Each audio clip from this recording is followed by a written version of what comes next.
Les Actes des Apôtres, chapitre 26.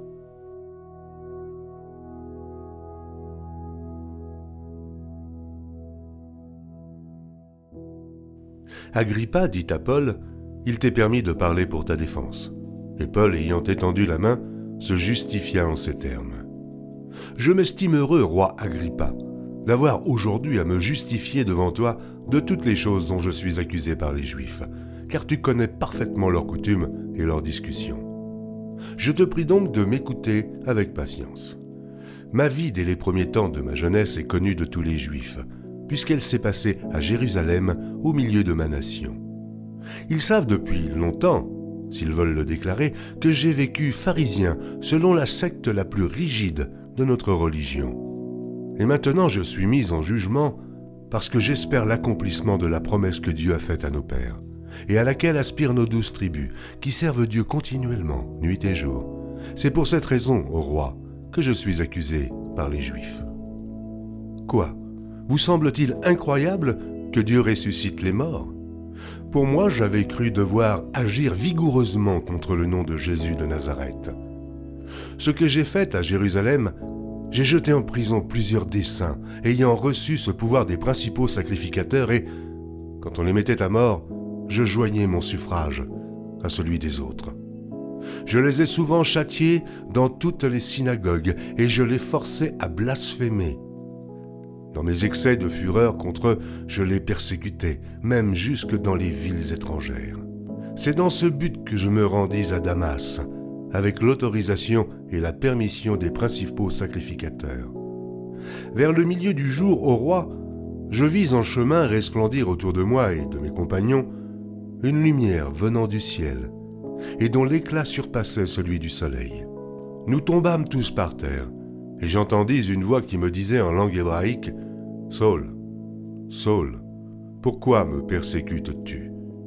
Il te serait dur de reguimber contre les aiguillons. » Je répondis, « Qui es-tu, Seigneur ?» Et le Seigneur dit, « Je suis Jésus, que tu persécutes.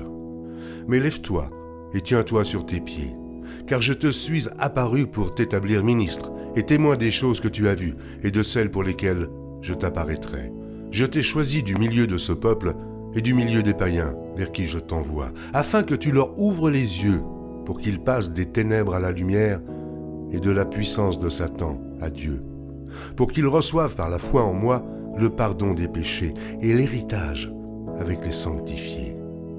En conséquence, roi Agrippa, je n'ai point résisté à la vision céleste.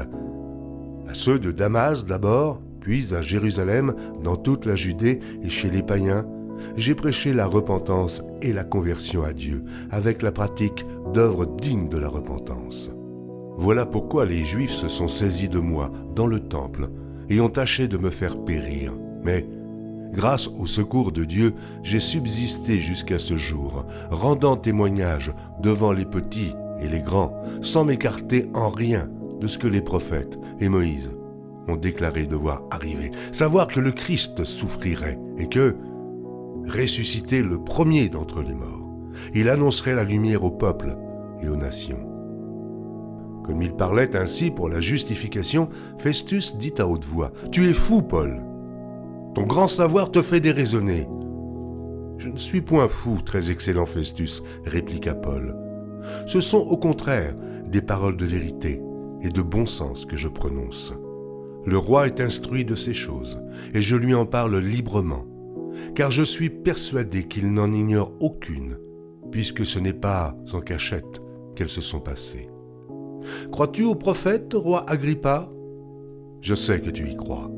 Et Agrippa dit à Paul, « Tu vas bientôt me persuader de devenir chrétien. » Paul répondit, « Que ce soit bientôt, ou que ce soit tard, plaise à Dieu que non seulement toi, mais encore tous ceux qui m'écoutent aujourd'hui, vous deveniez tels que je suis à l'exception de ces liens. » Le roi, le gouverneur, Bérénice, et tous ceux qui étaient assis avec eux se levèrent, et en se retirant, ils se disaient les uns aux autres, « Cet homme n'a rien fait qui mérite la mort ou la prison. » Et Agrippa dit à Festus, « Cet homme pouvait être relâché s'il n'en eût pas appelé à César. »